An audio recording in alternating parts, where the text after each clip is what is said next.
Ce vendredi, le Forum de Bamako a consacré un panel aux enjeux géostratégiques des ressources minières africaines, un sujet d'importance pour le continent et particulièrement pour le Mali, engagé dans une refonte en profondeur de son secteur minier à travers l'adoption récente des nouveaux codes miniers.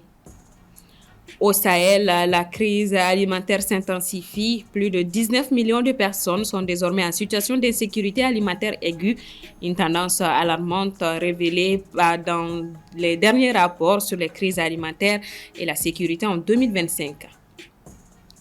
Et puis, en fin de journal, ne manquez pas votre rendez-vous avec le sport. Mohamed Kenouvi vous fera le point sur les temps forts de l'actualité sportive entre compétitions africaines, performances maliennes et perspectives des grands rendez-vous.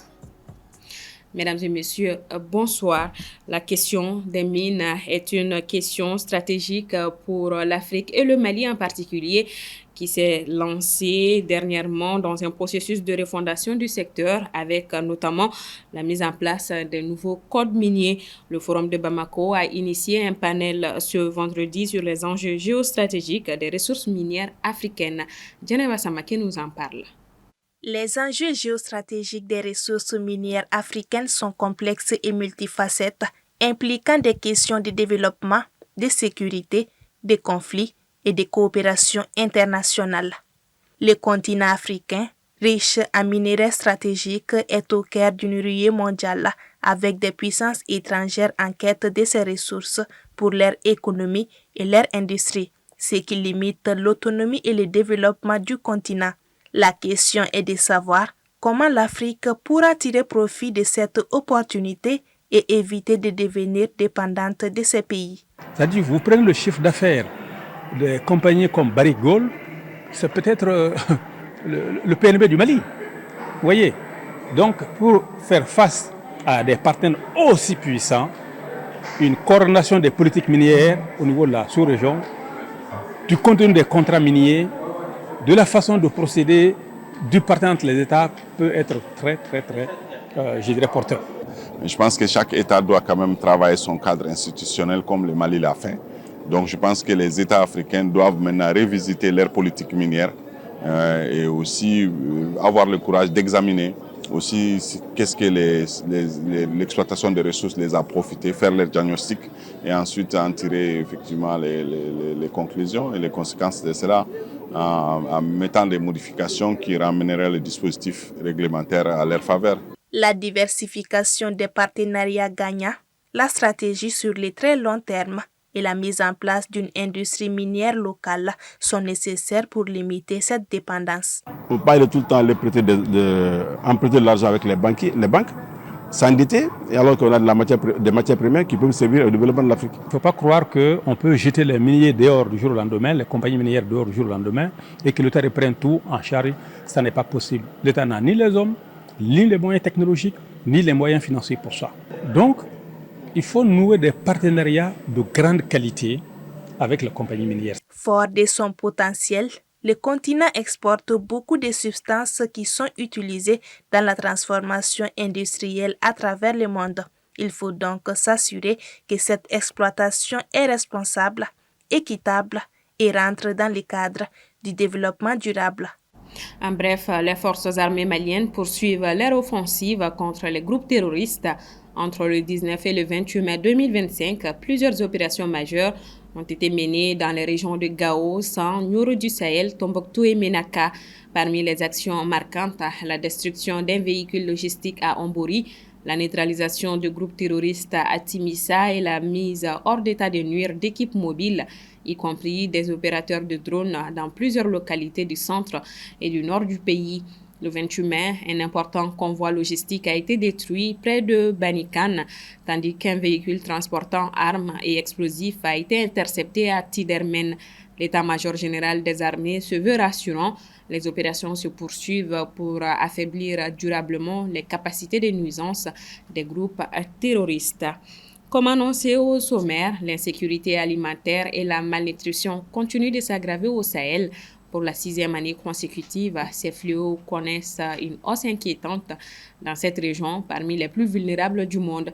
C'est ce qui révèle le dernier rapport sur les crises alimentaires en 2025, en lien avec la détérioration persistante de la situation sécuritaire dans la zone. Aminata Keita. Le rapport mondial sur les crises alimentaires est publié chaque année par le Réseau mondial contre les crises alimentaires avec l'analyse du réseau d'information sur la sécurité alimentaire. Selon ce rapport, en 2024, plus de 295 millions de personnes dans 53 pays et territoires ont été confrontées à une faim aiguë. Ce chiffre est une augmentation de près de 14 millions de personnes par rapport à 2023. Mais un nouveau record catastrophique pourrait être atteint en 2025, prévient le rapport. De l'autre côté, le rapport fourni par le groupe de travail sur la sécurité alimentaire et la nutrition précise qu'au Sahel, près de 52 millions de personnes sont aujourd'hui confrontées à une insécurité alimentaire aiguë. Le Mali, le Burkina Faso et le Niger occasionnent à eux seuls 19 millions de personnes touchées, dont plus de 3 millions en situation d'urgence humanitaire.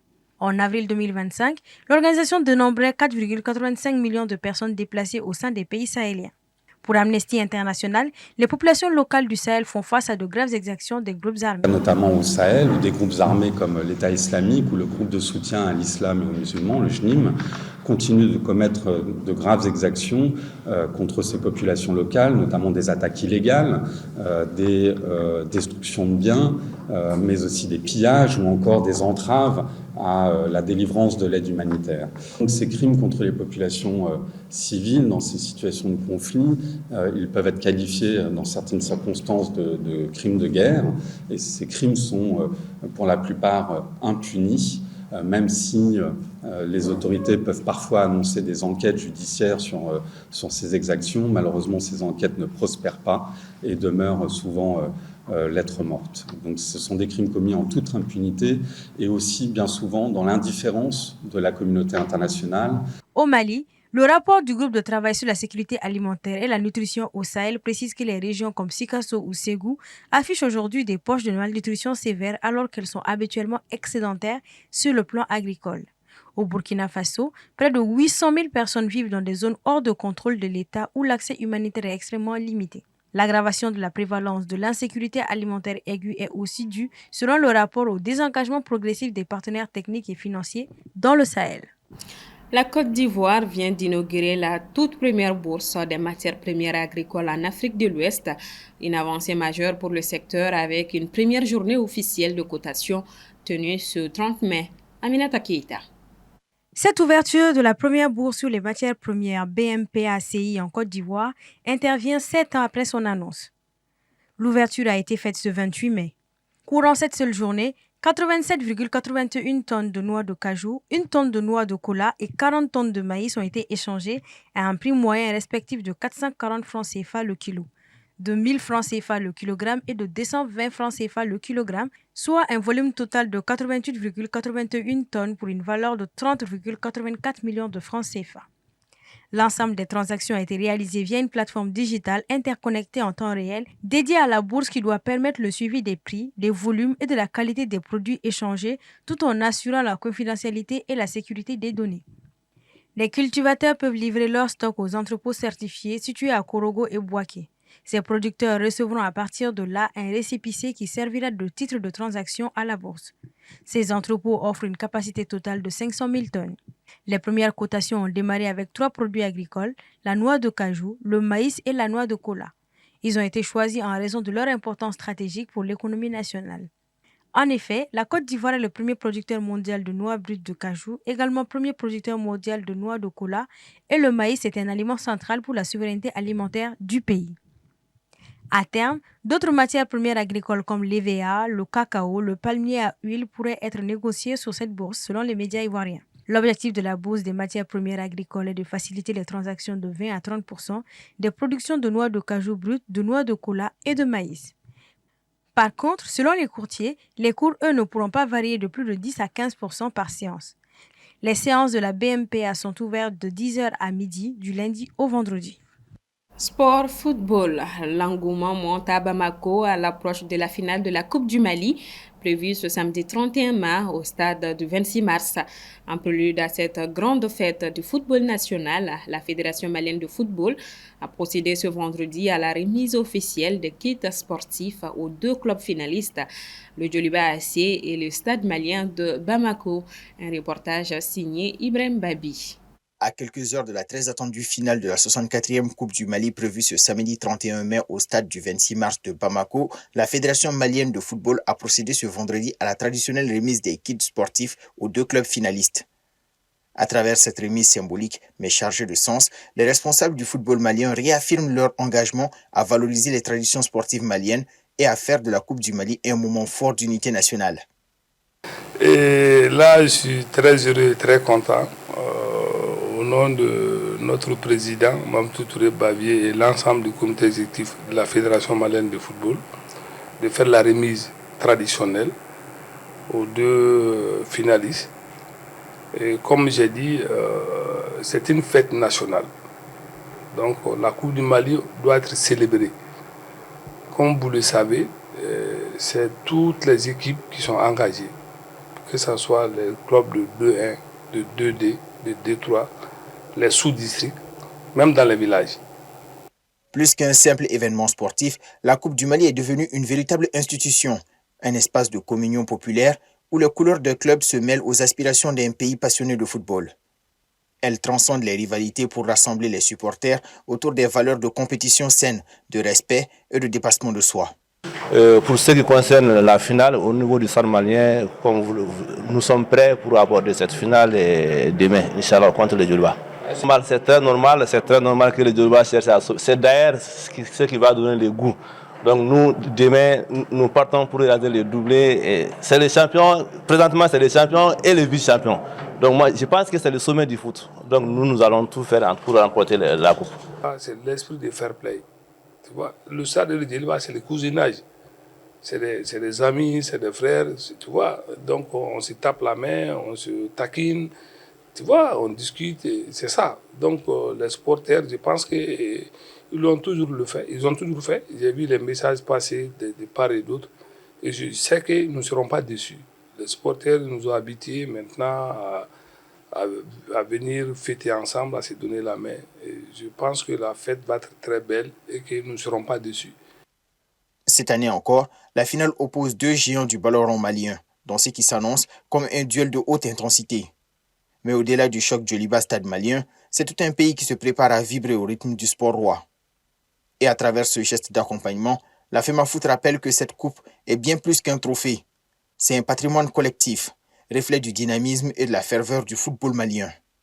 Et le reste de l'actualité sportive avec Mohamed Kenouvi. Bonsoir Mohamed. Bonsoir Henriette. Alors c'est demain une finale de mastodonte. Oui, la 64e édition de la Coupe du Mali de football va connaître son apothéose demain, samedi 31 mai 2025, avec cette finale tant attendue entre le Stade malien de Bamako et le Djoliba AC. Plus qu'un simple match, cette confrontation est une véritable affiche de gala opposant les deux géants du football national dans une rivalité historique et passionnée.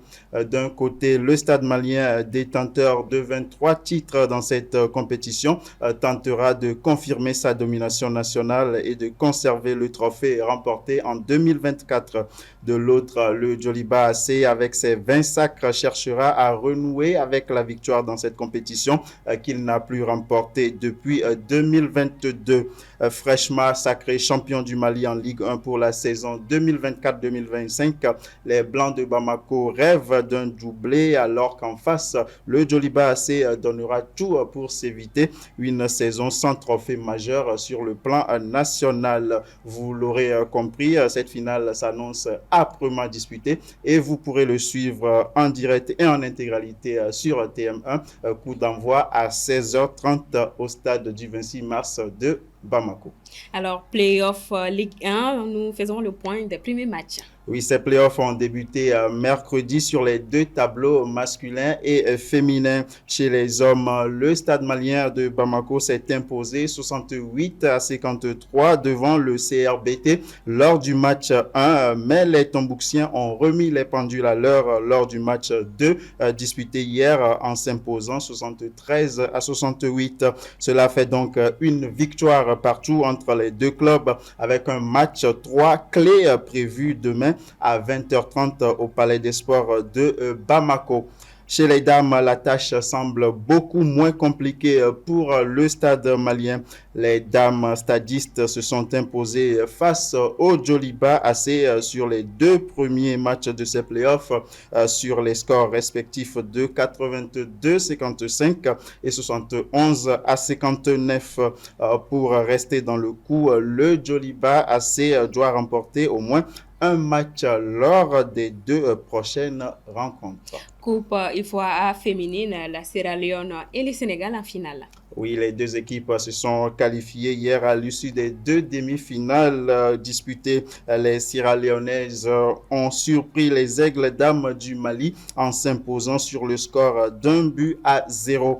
Un but signé Salamatou Kamara à la 82e minute de jeu, auquel les protégés du coach Mohamed Saloum Houssen, en manque de réalisme, n'ont pas su répondre. Dans l'autre demi-finale, le Sénégal a tenu son rang de favori devant le Libéria. Les Lions de la Teranga se sont imposés 1-0 grâce à un but sur penalty de Absatou Diallo à la 69e minute de jeu. La finale de cette coupe féminine de l'UFOA est prévue demain samedi à partir de 19h. Elle sera précédée de la petite finale à 16h entre le Mali et le Libéria. Tennis, donc, pour terminer, Richard Gasquet fait ses adieux. Oui, Richard Gasquet, qui avait disputé son premier match sur le circuit ATP en 2002, avait annoncé que Roland Garros 2025 serait son dernier tournoi.